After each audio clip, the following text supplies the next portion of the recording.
Hello from Beer Australia Reviews, and today we are going to be sampling, tasting and reviewing a beer called GOGO Fish. Now this is GOGO Fish Evolutionary IPA. Now this particular beer is another one from the Pinnacle Group, which is actually owned by Woolworths. But this particular beer, let me get the can out so that we can see what we're talking about. This particular beer is actually, it's brewed in Western Australia, and apparently it is still a craft beer, even though it's part of this big Woolworths conglomerate. But apparently it's been getting some good ratings on the Untapped website. So, I mean, a couple of people are saying that because it's part of the Woolworths group, you can't really call it a craft beer. However, right, if it tastes good, then it is going to be good. Okay, so let's get the thing open and let's get it in the can, and then we'll talk a bit more about it. Okay. Yep. Oh, a couple of drips on that one. Now, I'm not quite sure whether this is a West Coast clear style IPA or if it's an East Coast cloudy IPA. It's pouring quite clear. Let's see if there's any sediment in the thing though, because if there's any sediment in, let's get that in the glass.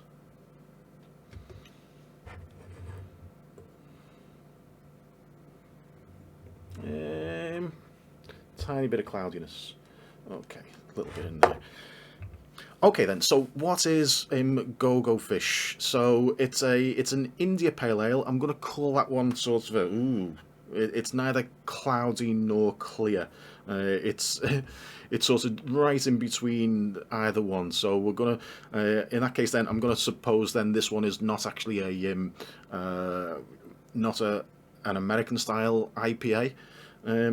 Okay, now, like I said, this one is from Pinnacle Group, so it's part of the Woolworths Group. Now, I did hear a rumour, but I can't verify this, that it's actually brewed by Gage Roads. If that's the case, then Gage Roads brewing Gage Roads beers are really good, so that actually bodes well. Now, I couldn't actually find a website for this one, so the best we're going to get is the Dan Murphy's website, where it's got all the information about this particular one. And so I'm not quite sure where this is available, with it being like part of the Woolworths group. It's available in BWS, it's available in Dan Murphy's, which are two of the biggest bottle shop chains around there anyway. So anyway, let's have a read of this one, see what it says. We're looking for fresh, bold and aggressively hopped with big orange, pineapple and passion fruit characters that carry an aroma to palates before finishing with a clean, lingering bitterness. Okay, so let's give this one a go and see if we can get orange, pineapple, passion fruit. Oh, there's definitely some citrus in there, and we're getting some tropical fruits. It's looking nice. That it's got a nice sparkle to it. I'm confused as to whether or not it's supposed to be clear or cloudy. I actually don't know. It's right in between. 30 years ago, if someone gave you a beer that looked like that, you would turn up your nose and you wouldn't touch the thing. However, it's now the 2020s, and hazy beers and cloudy beers are the thing. Okay, orange, pineapple, passion fruit. Yeah, okay, it's like got a bit of a sweet orange in there. Now, orange doesn't really come across onto the taste of it, though. Usually it'd be a hit of grapefruit or even lime occasionally with this type of beer, but let's see what we get.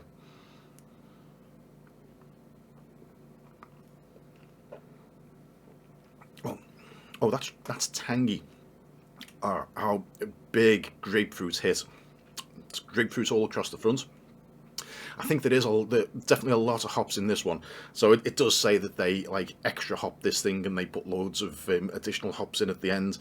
So I'm not quite sure what hops are actually in this one. I didn't go researching this one too much. But then again, the names of the hops that go into the thing, as long as it's got like a blend of like say 3 hops, I find is ideal, and it's the sort of usual ones that you have on the in an IPA, you're going to get a decent beer. So, okay. Orange, pineapple, passion fruit. This one isn't giving me a big hit of pineapple. There are some beers out there, especially from Deep Creek in New Zealand. The Sensei Hazy IPA was like it was like an entire bag of pineapple chunks in one beer. Maybe a tiny little bit of orange, but it's got like it's quite an acidic beer as this one. So that's partly down to just the fact that it's an IPA, and partly down to the fact of how many hops in there, because the hops do give it like a bit of an acidic character. Ah, okay.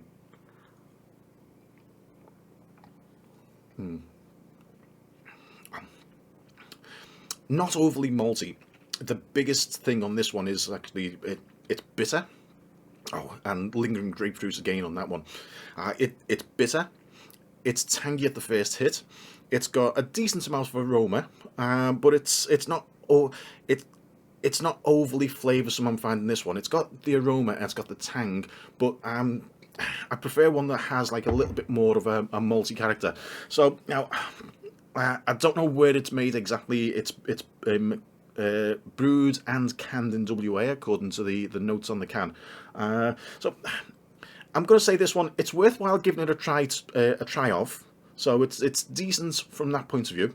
However, would this be my favourite beer if I was choosing an IPA to have? Would this one be top of my list? No, it wouldn't. I think I prefer some of the IPAs from the Margaret River region, and like I mentioned before, the Deep Creek Sensei Hazy IPA was really good.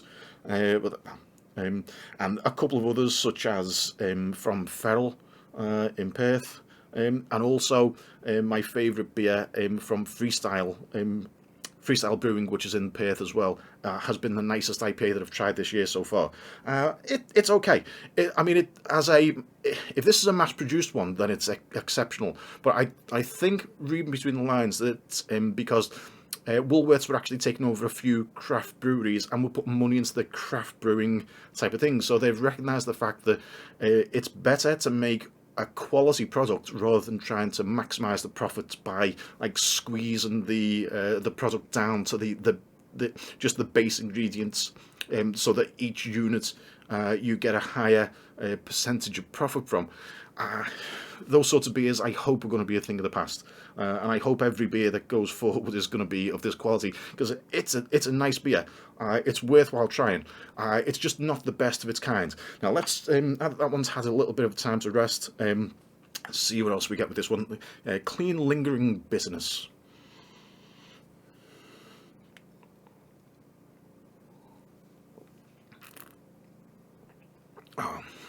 It's a tangy grapefruit across the tongue.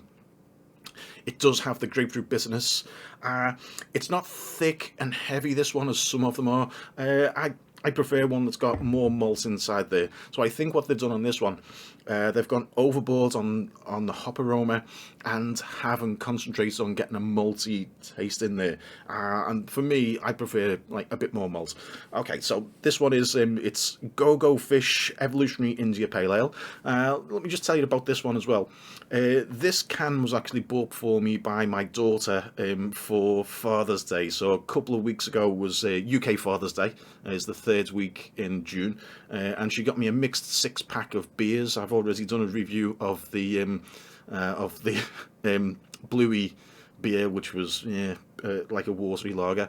But this one, all the other beers that were in that my little 6-pack that she bought me were craft beers, and this is the last one. So I did do actually an unveiling of this one live on Father's Day on the 19th of June. Let me just show you that one because I've got the video to show. Goats, very enjoyable beer. But also this abomination came in the box, Amy. I don't know what you were thinking. A dog called Bluey on a bottle. Never mind. Okay. Okay, there we go. So that was a little extract from my the Bluey lager review that I did, which was my previous video. Okay, but anyway, Amy, thank you for getting me this one. This one is definitely a hit.